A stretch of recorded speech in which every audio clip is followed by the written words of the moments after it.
पोशाक पहरियोड़ा हो घूंघट का ड्योड़ा हो, पोशाक पहरियोड़ा हो घूंघट का ड्योड़ा हो।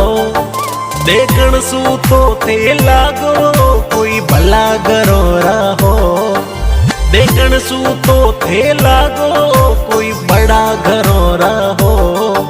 क्यों भींजो बाई सा